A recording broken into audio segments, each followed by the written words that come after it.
नमस्कार. शीर्षक आपण बघितलं असेल की निधी कंपनी आणि साल 2025. आपण असं मानूया की आत्ता आपण 1 एप्रिल 2022 वरती उभे आहोत. म्हणजे आपल्यासमोर बरोबर 3 वर्षाचा जो फायनान्शियल इयर एंडचा कालावधी आहे तो म्हणजे 31 मार्च 2025. बरोबर 3 फायनान्शियल इयर्स आपल्याला मिळतात. तर इथून पुढे म्हणजे 3 वर्षांनी निधी कंपनीचा एक सिनारिओ काय असेल, एक चित्र काय असेल, या संदर्भात माझं एक निरीक्षण आहे ते मला आज तुमच्याशी शेअर करावं असं वाटतं.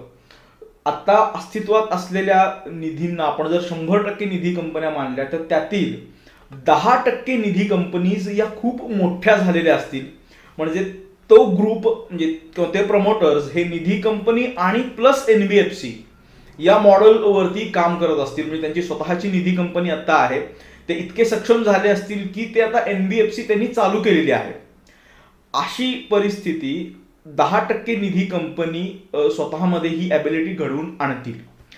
20% निधी कंपनी या मोठ्या झालेल्या असतील. म्हणजे जशा आज तुम्हाला एक मोठ्या पतसंस्था किंवा काही बँका दिसत आहेत त्या मार्गावरती 20% निधी कंपनीज आपल्याला दिसतील.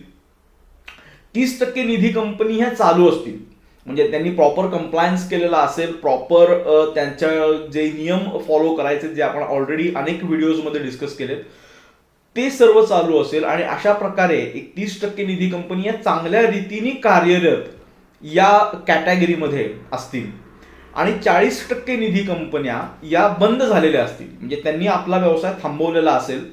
म्हणजे त्यांनी स्वतःहून स्ट्राईक ऑफ निधी कंपनी करून घेतली असेल किंवा नॉन कंप्लायन्स त्या निधी कंपनी राहिल्यामुळं ती निधी कंपनी बंद झाली असेल किंवा गव्हर्नमेंटची नोटीस आलेली आहे आणि ती निधी कंपनी बंद करावी लागली आहे. अशी परिस्थिती 40% निधी कंपन्यांची असू शकते.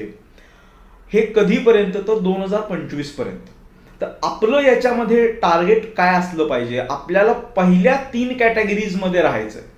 म्हणजे तुमचं, मला असं वाटतं की आता प्रत्येक ज्याची निधी कंपनी सुरळीत आणि व्यवस्थित सुरू आहे त्यांचं ध्येय हे असलं पाहिजे की 2025च्या आसपास किंवा लगेचच त्यांना एनबीएफसी कडे जायचंय. एनबीएफसी या मॉडेलचा अत्यंत मोठा फायदा असा आहे की जी अडचण निधी कंपनीमध्ये अनेक निधी कंपनीजना आहे ती म्हणजे अनसेक्युअर्ड लोनची. 100 पैकी 99% लोक म्हणतात की अनसेक्युअर्ड लोनची अडचण आहे, आम्हाला देता येत नाही, काय करायचं. उपाय आहे एनबीएफसी.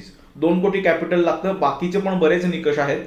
ते येणाऱ्या काळामध्ये आपण एनबीएफसी वरती एक स्पेसिफिक सिरीज बनवू मराठीमधून आणि त्या पद्धतीने तुम्ही ते ध्येय, एम्स आणि तुमच्या ऑब्जेक्टिव्ह मध्ये एनबीएफसी कडे आपल्याला जायचंय हे ध्येय बाळगा आणि त्या दृष्टीने वाटचाल चालू करा. याच्यामध्ये 10% निधी कंपन्या यशस्वी होतील. ते मॉडेल एनबीएफसीचं खूप फ्लेक्झिबल आहे पण तेवढीच काळजी घ्यावी लागते. तर 20% निधी कंपनी ज्या आहेत त्या कंप्लायन्स त्यांनी प्रॉपर केला असेल आणि काम पण चांगलं असेल आणि मोठ्या पण झालेल्या असतील. आणि 30% निधीचा कंप्लायन्स होऊन कार्यरत असतील. तर या 3 कॅटेगरीमध्ये आपल्याला आपली निधी कंपनी कशी राहील याची काळजी घ्यायची आहे. 40% निधी कंपनी या बंद होतील हे 100% होणार आहे. आत्ताचं एकंदरीत चित्र पाहता ह्याची काही कारणं आहेत. एक म्हणजे निधी कंपनी बनवताना निधी कंपनीची पूर्ण माहिती घेतली गेली नाहीये. चुकीच्या व्यक्तीकडून म्हणण्यापेक्षा किंवा चुकीच्या ठिकाणाहून निधी कंपनीचे रजिस्ट्रेशन झाले, त्यामुळे प्रायमरी नियम माहिती पाहिजेत. पाण्यात पोहण्याच्या आधी खोली किती आहे, आपली क्षमता किती, या गोष्टी माहिती नसल्यामुळे निधी कंपन्या अडचणीत आल्यात आणि त्याचा रेग्युलराईज करणं खूप अवघड जातंय. या एका विशेष सर्कल क्रिएट, डेडलॉक क्रिएट जो झालाय त्याच्यामुळं थांबू शकतात निधी कंपन्या. पण आपण दुसरी निधी करू शकतो. पण त्याच्यामध्ये पण काही अडचणी आहेत, पण तो एक वे आउट चांगला असू शकतो. तर सांगण्याचा मुद्दा किंवा तात्पर्य हे आहे की आपल्याला निधी कंपनी ही 2025 पर्यंत खूप मोठी करायची आहे आणि याचे 2च मार्ग आहेत. एक म्हणजे उत्कृष्ट पद्धतीने ठेवी गोळा करणे आणि लोनसाठी जे लोनची रिपेमेंट प्रॉपर असेल असा ग्रुप तुमच्याकडे अट्रॅक्ट झाला पाहिजे. हे पहिला मार्ग. आणि दुसरा मार्ग, कंप्लायन्स या विषयात कुठेही तुम्ही मागे राहता कामा नये. या 2 गोष्टी केल्या की निधी कंपनीला कुठलीही अडचण येत नाही. तुम्ही फक्त व्यवसाय बघितला, कंप्लायन्स बघितला नाही, वेगाने पुढे जाल आणि थांबाल, उठू शकणार नाही परत.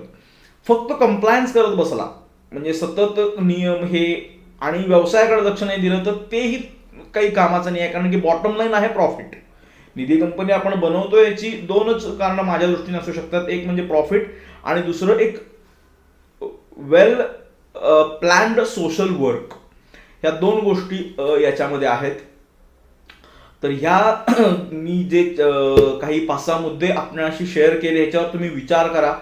त्या दृष्टीने आपली रूपरेषा इथून पुढच्या काळामध्ये आखा.